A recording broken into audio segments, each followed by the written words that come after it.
The council chamber was filled with the sounds of panic. Representatives from 100 worlds spoke at once, their voices rising in fear and desperation. Some were crying. Others were shouting. All of them were terrified. Ambassador Velthan stood in the center of the chamber, his blue skin pale with exhaustion. He had not slept in 3 days. How could he? His homeworld was dying. The Voidborn had reached the outer colonies of his system yesterday. In 2 days, maybe 3, they would reach his planet. His family was still there. Please, he shouted, trying to be heard over the chaos. We must do something. Anything. High Arbiter Zixcor clicked his mandibles together, the insectoid leader's way of calling for silence. The noise slowly died down. Thousands of eyes turned to look at him. We have tried everything, Zixcor said, his voice translated into 100 languages simultaneously. Our energy weapons feed them. They grow stronger with every shot we fire. Our missiles pass through them like they are made of smoke. Our biological weapons only help them adapt faster. Then what do? Someone screamed from the back. Just wait to die? Velthan took a deep breath. His hands were shaking. He had been thinking about this for days, ever since his people had sent their last distress call. There was one option left. One terrible, desperate option. We could ask Earth, he said quietly. The chamber erupted. Half the representatives started shouting immediately. The other half went silent with shock. Are you insane? A delegate from the Quarus system yelled. The humans are monsters. We quarantined them for a reason. He's right, another voice called out. Have you seen their entertainment? They make movies about war for fun. They celebrate violence. Velthan had seen the human transmissions. Everyone had. The Galactic Council had been monitoring Earth for 300 years, ever since they discovered the humans. What they saw terrified them. Humans came from a death world. Their planet tried to kill them every day with storms, earthquakes, diseases, and predators. Instead of dying, they thrived. They turned everything into a weapon. They fought each other constantly. Their entire history was written in blood. When the Council first made contact, they offered humanity a place in galactic society. But after seeing what humans were capable of, they changed their minds. Earth was too dangerous. Humanity was too violent, too unpredictable, too creative with destruction. So they quarantined the entire solar system. They put up satellites to watch the humans and told them to stay in their corner of space. For 3 centuries, humanity had remained locked away, and the galaxy felt safer for it. But now, everything had changed. The Voidborn have destroyed 12 systems in 6 months, Velthan said, his voice growing stronger. They have killed billions. Our best scientists cannot stop them. Our strongest fleets cannot slow them down. In 3 months, maybe less, they will reach the core worlds. What then? But the humans, someone started to say, are violent, yes. Velthan interrupted. They are aggressive and dangerous, and they scare us. But the Voidborn don't scare them. Nothing scares them. They laugh at death. They make games about fighting impossible enemies. Maybe that's exactly what we need. Zixcor was silent for a long moment. His compound eyes reflected the holographic displays showing the Voidborn advance. System after system turning dark. Billions of lives snuffed out like candles in the wind. If we contact Earth, Zixcor said slowly, we cannot control what happens next. The humans might refuse to help. They might demand a price we cannot pay. Or worse, they might help us defeat the Voidborn and then turn on us. We could be trading one apocalypse for another. My people are dying right now, Velthan said. His voice cracked. My family is on my homeworld. My children. If there is even a small chance the humans can help, I have to take it. We all have to take it. More voices rose in argument.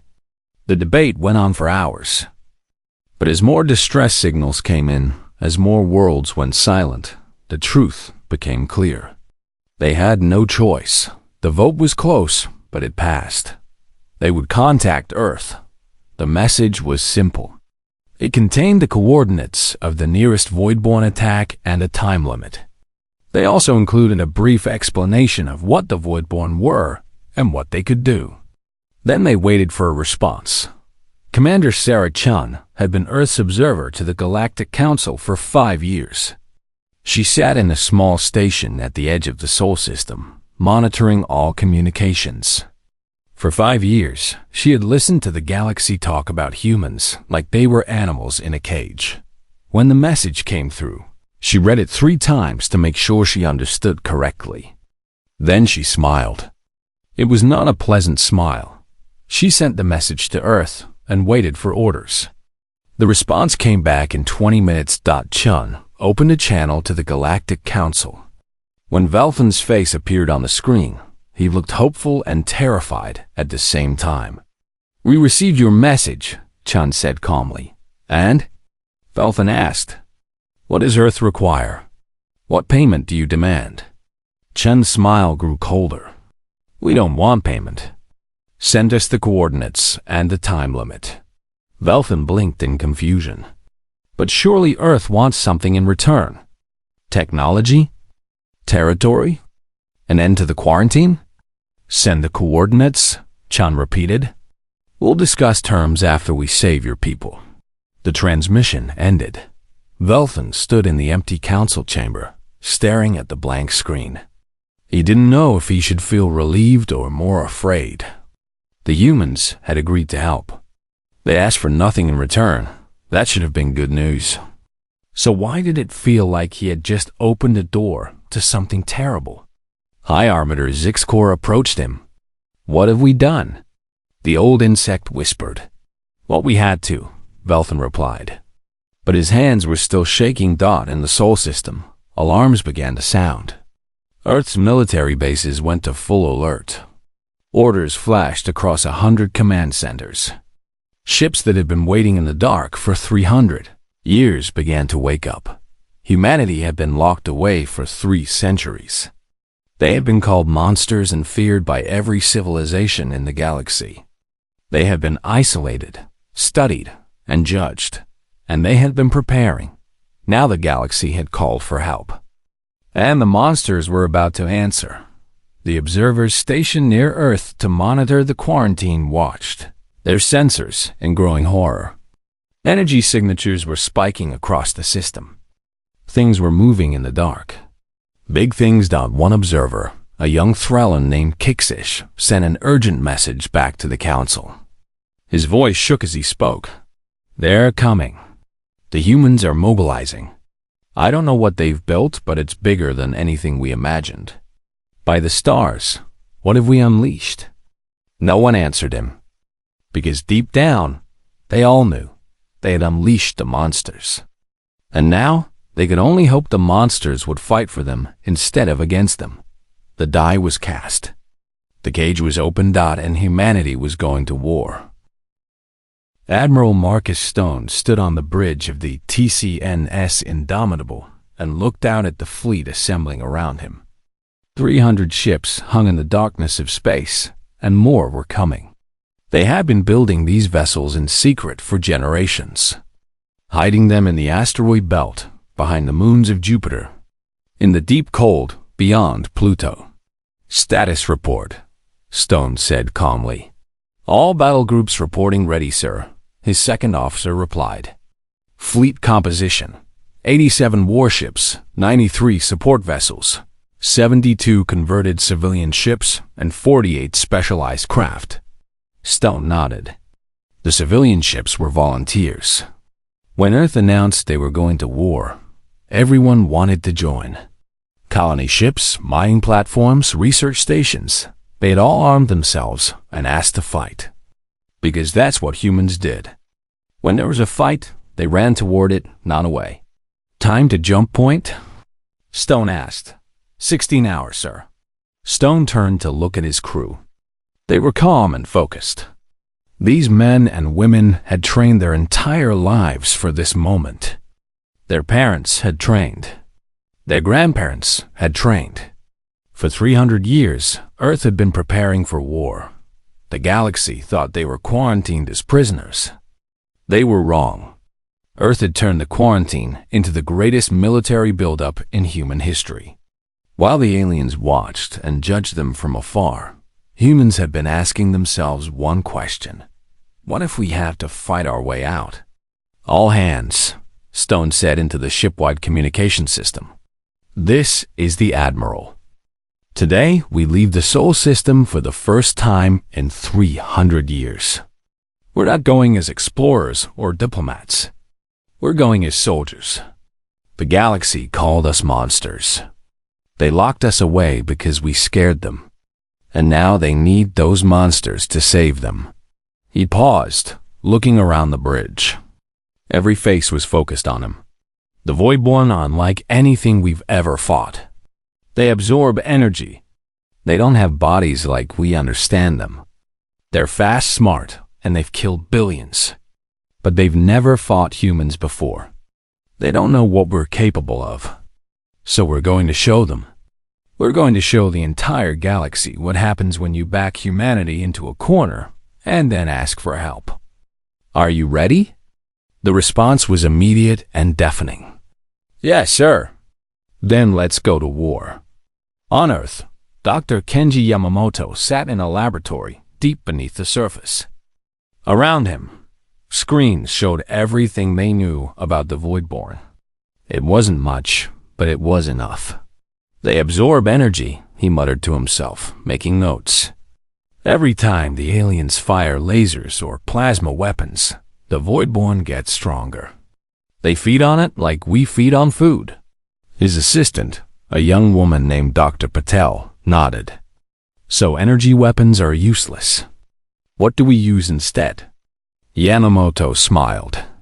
It was the smile of someone who had just solved a puzzle. We go backwards. We stop using energy weapons and go back to basics. Kinetic weapons. Physical projectiles. Things that work on momentum and mass, not energy. You mean guns? Dr. Patel asked. I mean everything. Railguns that use electromagnetic force to throw metal.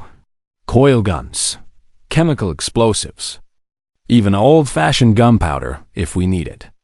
The Voidborn won't be able to absorb momentum. You can't eat a punch. Dr. Patel pulled up weapon specifications on her screen. The fleet is already equipped. Railguns on every ship. Kinetic missiles. Depleted uranium rounds. Tungsten penetrators. We've even loaded some ships with weapons from the 21st century. Ancient stuff that we kept in museums. Ancient, but effective, Yamamoto said. Sometimes the old ways work best. In another facility, Captain Ninkuro Kanko addressed her special operations team. 50 soldiers stood at attention before her. These weren't ordinary soldiers. They were enhanced with the best technology Earth could create. Faster reflexes. Stronger bodies. Better senses. They were the best humanity had to offer. Our mission is different from the fleet, Okonkwo said.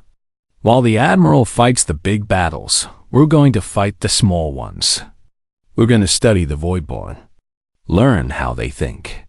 Find their weaknesses. And then we're going to exploit those weaknesses.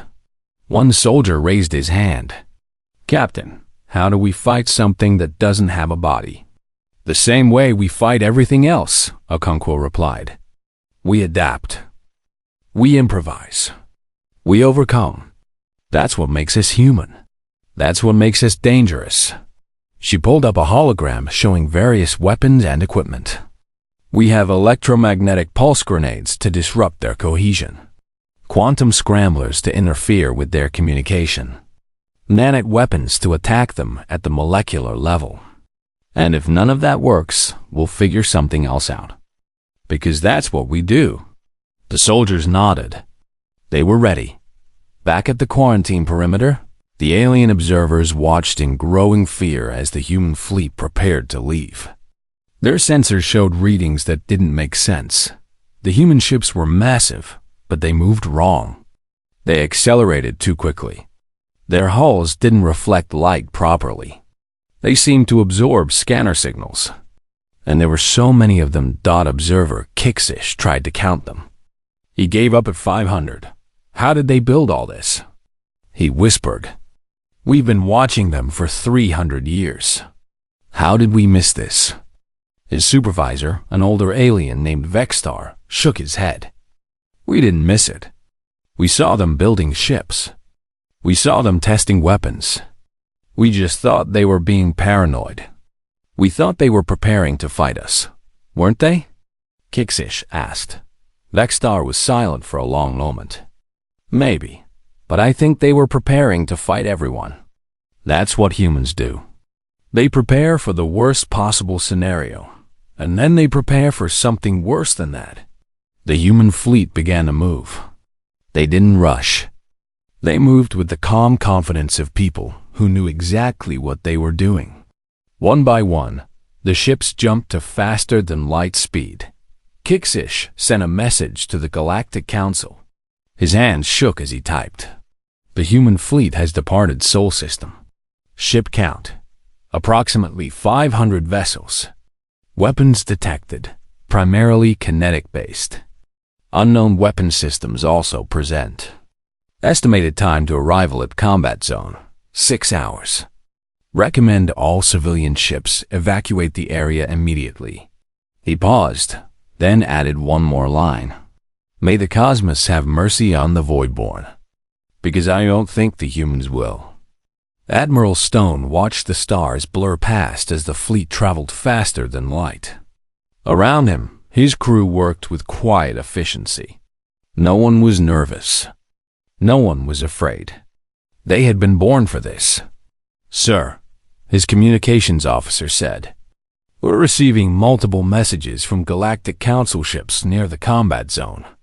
They want to know our battle plan. Stone smiled grimly. Tell them to stay out of our way. And tell their civilian ships to evacuate. Things are about to get messy. What about the Voidborn? His tactical officer asked. Do we know their exact position? We know enough, Stone replied. They're swarming the planet Thysis 7. 12 billion people down there. The local defense fleet is trying to evacuate them, but the Voidborn are cutting them off. He pulled up a tactical display showing the planet and the swarm surrounding it. The Voidborn appeared as a dark cloud, constantly shifting and moving. They were everywhere. Standard formation won't work here, Stone said. We need to hit them from multiple angles simultaneously. Confuse them. Make them think we're bigger than we are. His tactical officer grinned. Psychological warfare, sir? Exactly. We may not know if the Voidborn can think, but we're going to assume they can. And if they can think, we can scare them.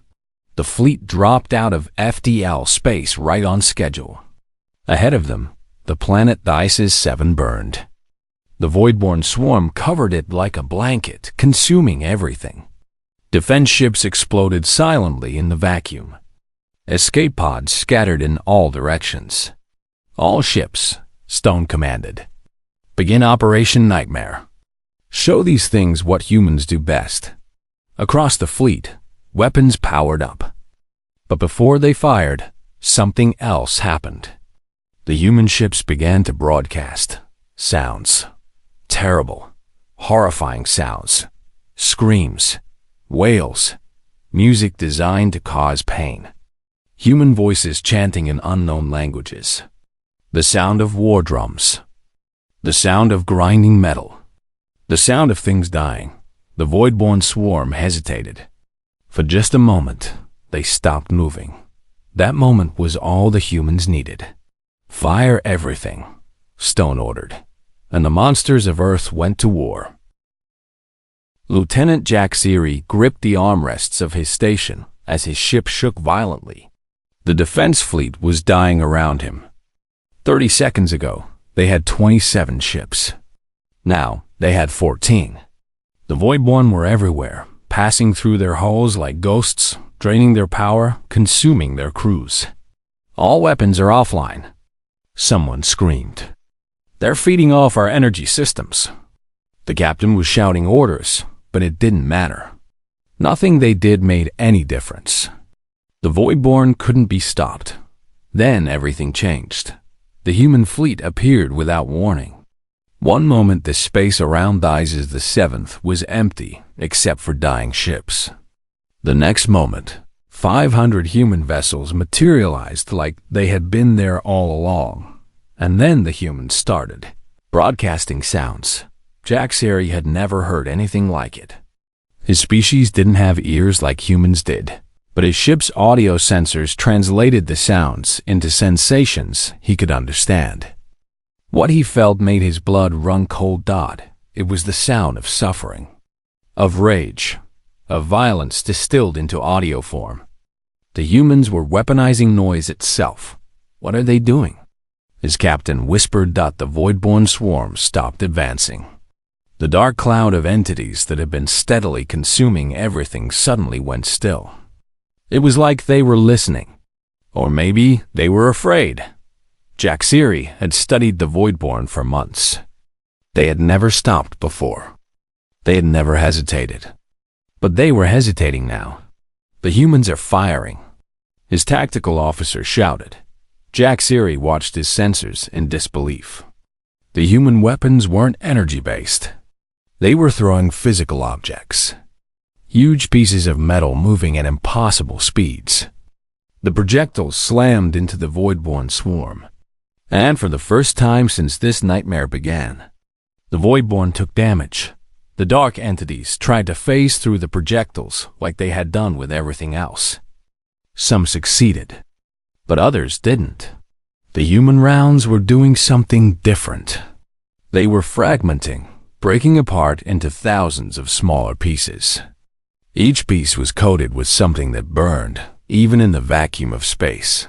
The Voidborn swarm convulsed. Parts of it broke away, trying to escape. But the humans had anticipated that. More ships appeared on the flanks, cutting off the retreat. The human fleet wasn't just attacking. They were hunting. Open a channel to the human flagship. Jaxiri's captain ordered. A moment later, a human face appeared on the screen. Admiral Stone looked calm, like he was discussing the weather instead of commanding a battle. This is Captain Vrylon of the Thizes Defense Force, Jaxiri's captain said quickly. We have 12 billion civilians on the planet below. Can you protect the evacuation corridors? Stone nodded once. Evacuation corridor Alpha is being cleared now. Get your people out. We'll handle the rest. The transmission ended. Jaxiri watched in amazement as human ships moved to protect the evacuation routes. They formed a wall between the planet and the Voidborn, firing constantly. The projectiles never stopped. The humans seemed to have unlimited ammunition, but that wasn't the strangest part. On the surface of Thizes 7, something else was happening. Jaxiri's sensors detected small craft landing in the middle of the Voidborn swarm.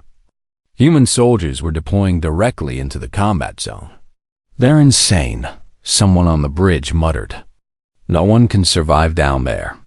But the humans weren't just surviving. They were thriving. Captain Neru Okonkwo hit the ground running. Her team of 50 operators spread out immediately, each one moving with practiced precision. They wore armor that seemed to absorb the Voidborn's attacks, and they carried weapons that made the air itself scream. Wraith Squad, sound off, Okonkwo commanded. One by one, her team reported in.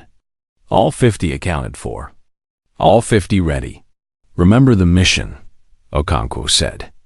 We're not here to kill them all. We're here to learn. Watch how they move. Watch how they communicate. Find the patterns. The Voidborn swarmed around them, dark shapes that flickered in and out of existence. They tried to drain the soldiers' energy, but the human armor redirected it harmlessly into the ground. Sergeant Kim, One of Okonkwo's best operators raised his scanner. "Captain, I'm detecting quantum fluctuations. The Voidborn are communicating through entanglement." Okonkwo smiled inside her helmet. "Can we disrupt it?" "Working on it now." Kim pulled a small device from his pack and activated it. The electromagnetic pulse it generated was carefully tuned. Within seconds, the Voidborn around them began moving erratically. They bumped into each other. Their coordination fell apart. "We just jammed their communications," Kim reported. "The effect is localized, but it works.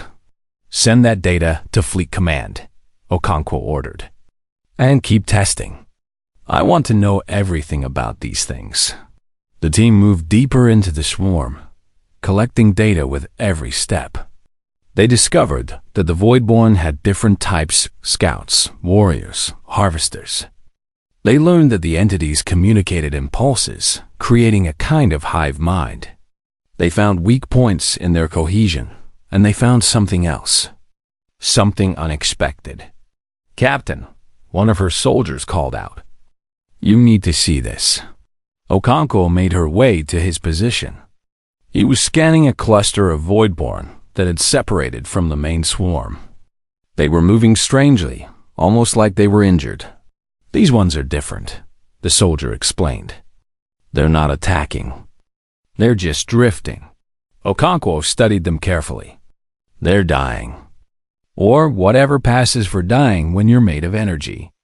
Mark their position and keep monitoring. I want to know what's killing them." High above, Admiral Stone watched the battle unfold on his tactical display. The Voidborn were adapting quickly, but not quickly enough. Every time they changed their tactics, the humans changed faster. "Sir, we're detecting something unusual," his science officer reported. "The Voidborn are trying to communicate with us." Stone raised an eyebrow. "Communicate how?" "They're modulating quantum frequencies. It's crude, but it's definitely intentional. I think they're trying to talk. What are they saying?" The science officer looked uncomfortable. "I'm not sure. The translation matrix is having trouble. But I think it's a question. They're asking, 'What are you?'" Stone considered this for a moment. Then he smiled coldly. "Tell them we're humans. And tell them we're just getting started." The battle continued for 6 hours. The human fleet never stopped firing. They used weapons the Voidborn had never encountered. Railguns that fired rounds at a fraction of light speed. Missiles filled with nanites that attacked matter at the quantum level. Drones that learned and adapted in real time. But the most effective weapon was something simpler: fear. Voidborn had consumed galaxies. They had destroyed civilizations. They had never been stopped. And they had certainly never been hunted. Until now. Every time a cluster of Voidborn tried to retreat, human ships were waiting. Every time they adapted to one weapon, the humans switched to another. Every time they thought they understood the pattern, the humans changed it. Jack Siri watched it all from his ship. He was supposed to be coordinating the evacuation, but he couldn't look away from the tactical display. The humans were fighting like nothing he had ever seen. They weren't just defending. They weren't just attacking. They were systematically dismantling the Voidborn swarm with the precision of surgeons and the ruthlessness of predators. "They're not even using their full strength," his tactical officer whispered. "They're testing the Voidborn, learning. This isn't a battle for them. It's an experiment." Jack Siri felt a chill run through him. The galaxy had called Earth for help because they needed monsters to fight monsters. But watching the humans work, he realized something terrifying. The Voidborn were monsters of nature. They consumed because that's what they were designed to do. But humans? Humans were monsters by choice. They had spent their entire existence fighting each other, learning every possible way to kill and destroy. They had turned warfare into an art form, and now they were turning that art on the Voidborn. "Evacuation is complete," someone reported. All civilian ships are clear. Admiral Stone received the confirmation and nodded. Good. Now we can stop holding back. All ships, release weapon safeties. Authorization code Stone Alpha 7. Let's show them what we brought. Across the fleet, new weapons powered up. Things the humans hadn't used yet. Things they had been saving. Jack series sensors detected massive energy buildups on the human ships. What are they doing? He asked. No one answered. Because a moment later, the human fleet opened fire with weapons that bent physics itself. Reality warped around the void-born swarm. Space twisted. Time stuttered. The entities that had consumed entire star systems began to dissolve, and in the center of it all, Admiral Stone watched with cold satisfaction. Send a message to the Galactic Council, he said quietly. Tell them Thys 7 is secure. Tell them we're moving to the next target. And tell them to stop calling us monsters. He paused, then added with a grim smile.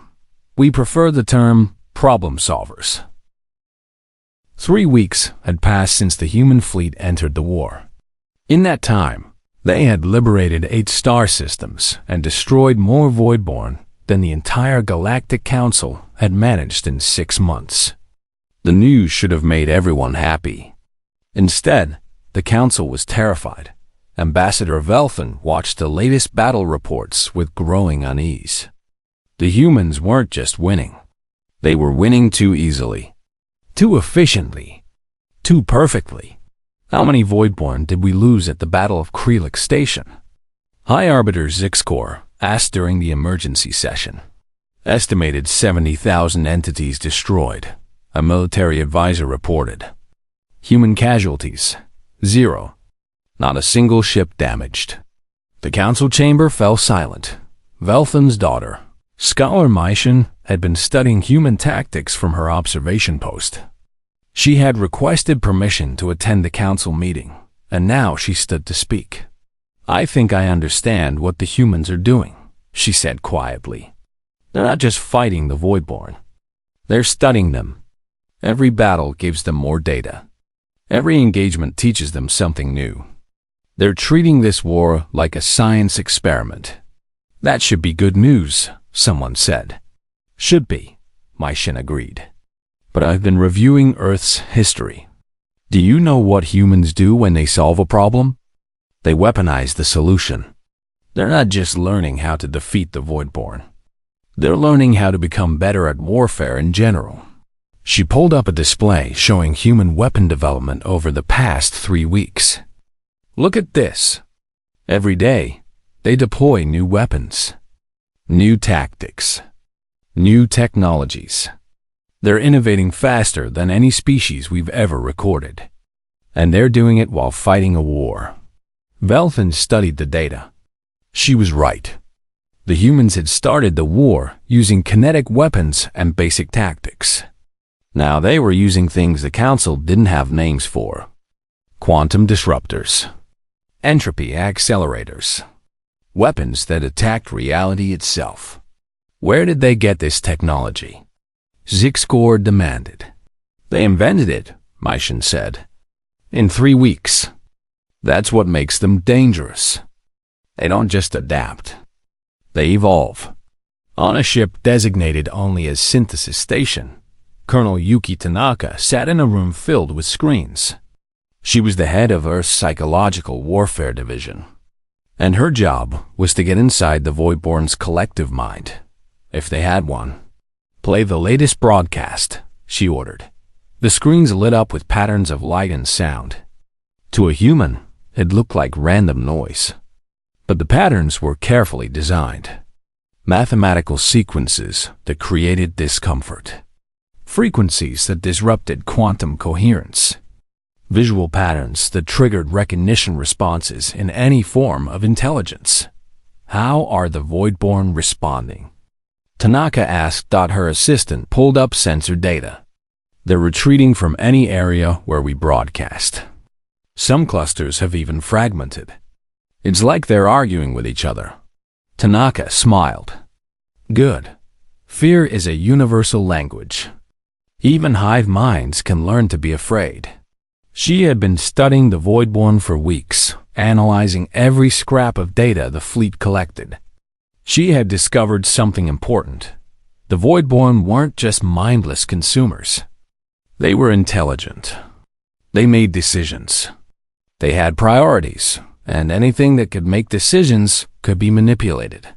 Prepare the next phase, Tanaka said. I want to broadcast directly into their core territory. Make them hear us. Make them know we're coming.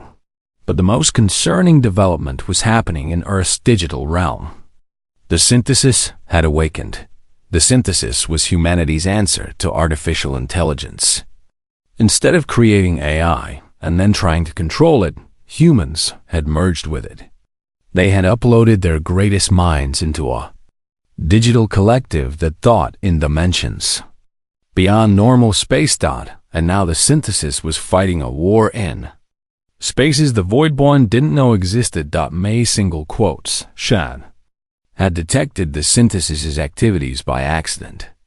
She was monitoring quantum communications when she noticed impossible patterns. Data flowing in directions that didn't exist. Information being processed in dimensions that shouldn't be accessible. The humans have an eye fighting the Voidborn, she reported to the council. But not like our AI. This is something different. It's like they've created a digital version of the Voidborn's hive mind, but smarter, faster, more aggressive. Can we do the same? Someone asked. May single quotes. Shan shook her head. We tried to create AI 3,000 years ago. It almost destroyed us. We banned the research. But humans didn't just create AI. They became part of it. They merged with it. I don't even know how that's possible. The truth was even stranger than she knew. The synthesis was fighting the Voidborn in quantum space, corrupting their communications, introducing chaos into their hive coordination. Every time the Voidborn tried to organize, the synthesis was there, disrupting, confusing, leading them into traps, and the Voidborn were starting to realize they were being hunted by something they couldn't see. Admiral Stone received a message from Scholar Mai Shen requesting a meeting. He agreed, curious about what the young alien wanted. When her face appeared on his screen, she looked exhausted. Admiral, she said carefully, I need to ask you something. When did Earth start preparing for the Voidborn? Stone considered the question.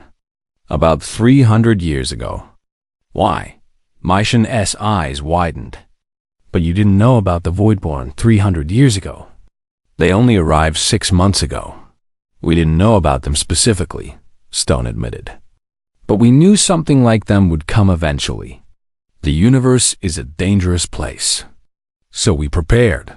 For 300 years? Mai Shen asked. You spent 300 years preparing for a threat you didn't know existed? Stone nodded. That's what humans do. We prepare for the worst. And then we prepare for something worse than that. Your people quarantined us. You gave us 300 years with nothing to do, but think about how we'd fight our way out if we needed to. This is the result. Mai Shen was quiet for a moment. The Council is afraid, Admiral. You're winning too easily. You're advancing too quickly. Your technology is developing too fast. They're starting to wonder what happens when the Voidborn are defeated. Are they afraid we'll turn on them? Stone asked. Yes. Stone leaned back in his chair. Scholar, I'm going to tell you something important. Humans have been fighting each other for our entire existence. We've had wars that lasted hundreds of years. We've built weapons that could destroy our own planet. We've done terrible things to each other. That's not reassuring, Mai Shen said. I'm not finished, Stone continued. We've done all those terrible things. But we also learned from them. We learned that endless war doesn't benefit anyone. We learned that cooperation is stronger than conquest. We learned to control our violent impulses. That's what makes us dangerous. Not our weapons. Not our tactics. The fact that we know exactly how terrible we can be, and we choose not to be. But you're still monsters, Mycian whispered. Yes, Stone agreed. We're still monsters. But we're monsters who know when to stop. Can you say the same about the Voidborn? Before Mycian could answer, alarms started blaring across the communication channel. Admiral, his tactical officer shouted. We're detecting a massive Voidborn force. They're heading for Earth. Stone's expression went cold. How many? Over 1 million entities, sir. It's their entire reserve force. They're going straight for the Sol system. Mycian gasped. They're trying to cut off the head. If they destroy Earth, the human fleet will collapse. Stone stood up. No. If they attack Earth, they'll learn why humans don't fear extinction. He turned to his crew. Get me a line to Earth Defense Command. And somebody wake up the moon. Mycian frowned. Wake up the moon? What does that mean? Stone's smile was terrifying. You're about to find out why you don't attack a Deathworld's nest. Especially not one that's had 300 years to fortify. The Voidborn swarm entered the Sol system like a dark tide, ready to consume humanity's homeworld. They had learned that the human fleet was dangerous. So they would destroy the source. They entered the system expecting resistance. What they got was annihilation. The first thing that happened was the quarantine satellites activated. Not as monitors, but as weapons. Hundreds of platforms that had been watching Earth for 3 centuries suddenly revealed their true purpose. They lit up the Voidborn swarm with every type of radiation humans had discovered. Then the moon opened. Massive doors appeared on the lunar surface. And from inside emerged the weapons humanity had been building in secret. Mass driver installations that threw projectiles the size of buildings. Missile batteries that could saturate entire sectors of space. Energy weapons that were only used for home defense because they required too much power. Mars joined the fight next. The Red Planet launched swarms of drones, millions of them, each one equipped with basic AI and suicide payloads. Even Earth's civilian stations started firing. Private ships, research platforms, orbital factories. Everything that could mount a weapon did. And in the center of it all, Earth itself waited. The planet that had produced humanity. The Death World that had forged monsters. The Voidborn had made a mistake. They thought Earth would be vulnerable. They thought humans would be afraid. They were wrong. 1 million Voidborn entities entered the Sol system. 3 hours later, none of them left. Mycian watched the battle from her observation post, her hands trembling. The readings her sensors showed couldn't be real, but they were. She sent a message to the Galactic Council. Her voice shook as she spoke. The Voidborn attacked Earth. They're 4 months after Earth joined the war. The Voidborn were in full retreat. They had lost 70% of their forces. Their advance had stopped. For the first time in their existence, they were running away. Admiral Stone stood on the bridge of the Indomitable, studying the latest intelligence reports. Something was wrong. The Voidborn weren't just retreating randomly. They were moving towards something, gathering in one location deep in uncharted space.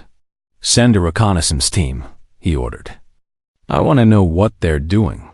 3 days later, the reconnaissance team returned with information that changed everything. Captain Okonkwo delivered the report personally. Sir, we found the source. There's a massive entity at the center of the Voidborn swarm. We're calling it the Mother Entity. It's different from the others. Bigger, more complex. And sir, it's trying to communicate. Communicate about what? Stone asked.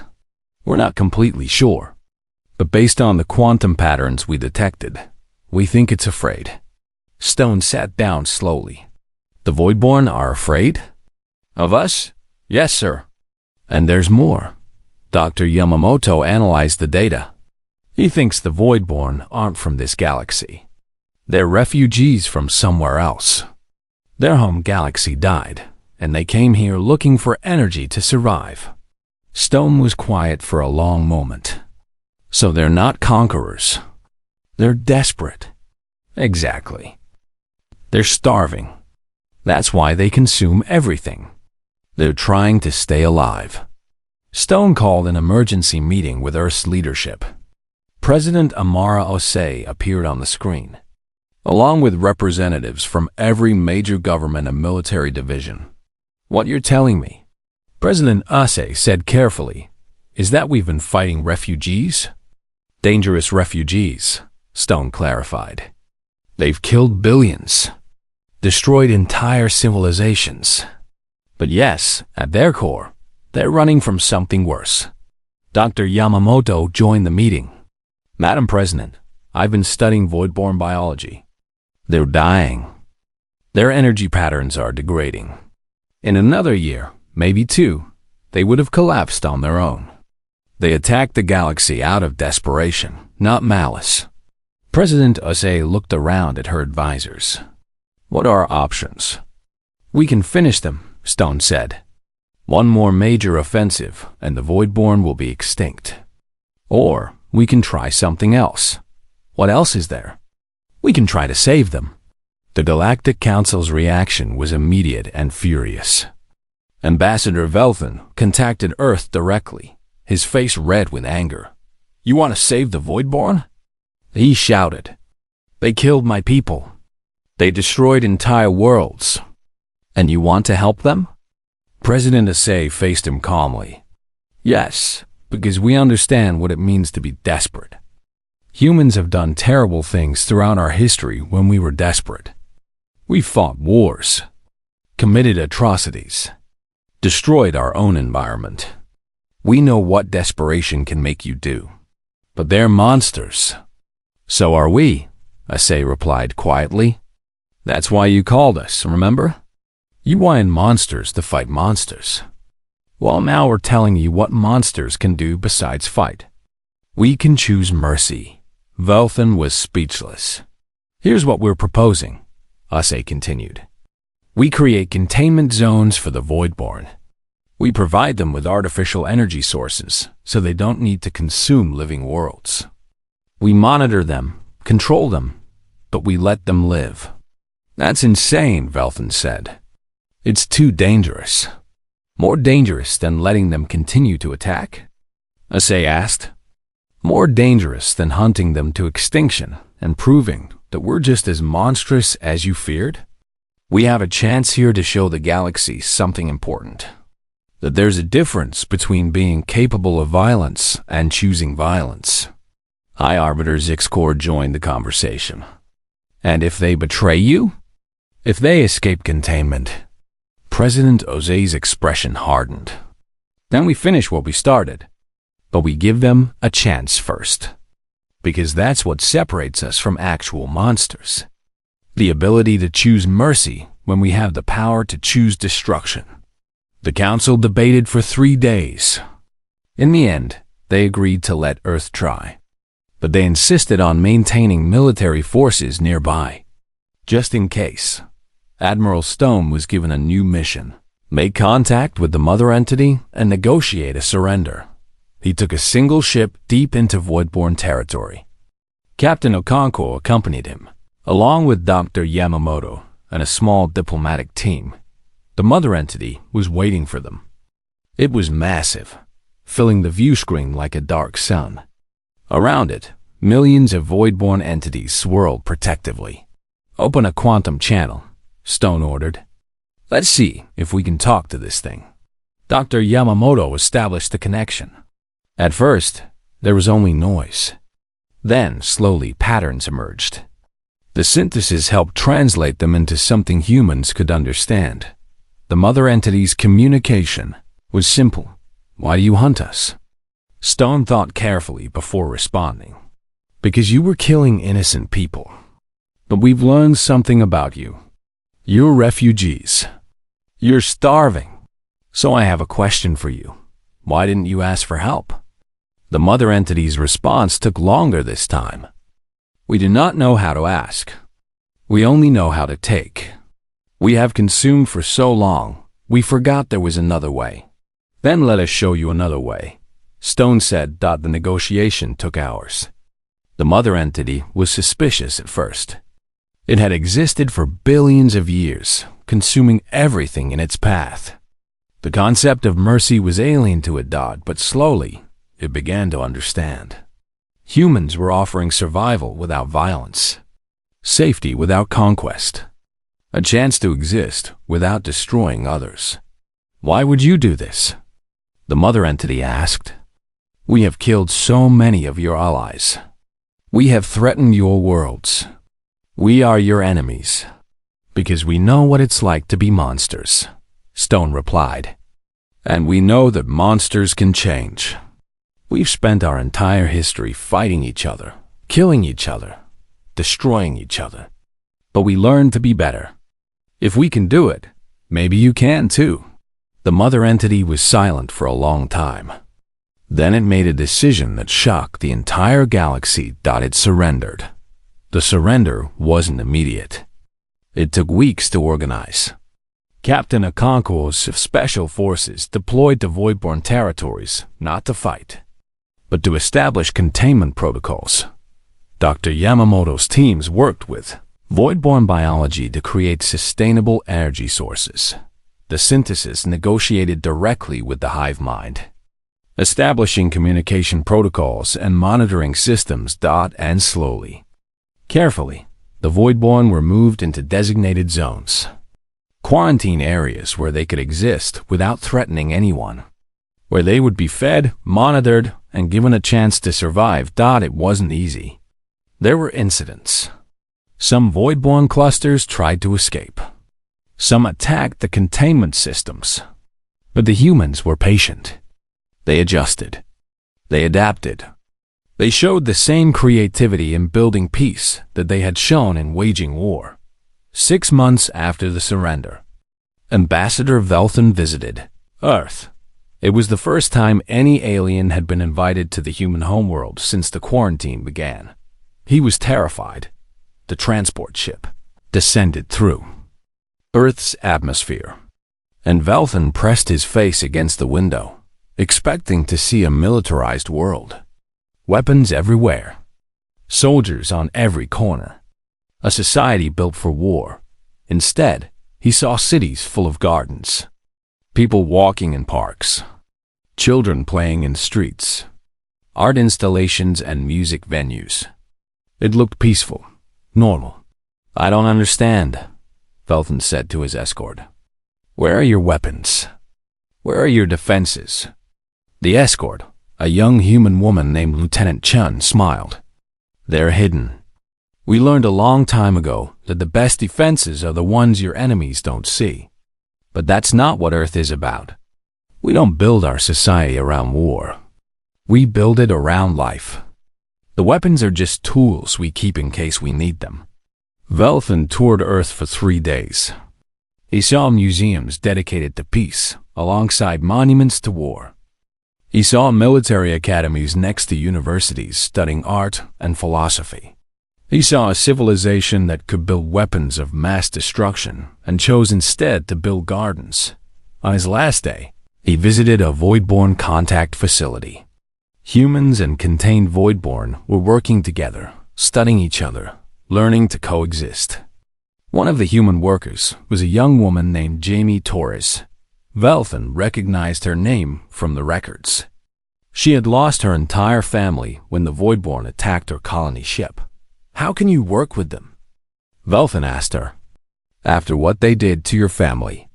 Janie looked at the Voidborn entities contained behind quantum barriers. Because I'm human. We're monsters, remember. We're capable of terrible violence. But we're also capable of terrible mercy. Mercy is harder than violence. It takes more strength. It requires you to see your enemy as something other than evil. She turned to look at Velthan. My parents died because the Voidborn were desperate and scared. If I kill them out of revenge, I'm just continuing the cycle. But if I show them mercy, if I help them find a better way to survive, then maybe my parents' deaths meant something. Velfen had no response. Back at the Galactic Council, the debate about humanity continued. Some members wanted to lift the quarantine completely. Others wanted to keep it in place. Everyone was afraid of what humanity might do next. President Osei addressed the council one final time. "You call this monsters," she said. "And you were right. We are dangerous. We weaponize everything. We prepare for war constantly. We're aggressive, violent, and creative with day.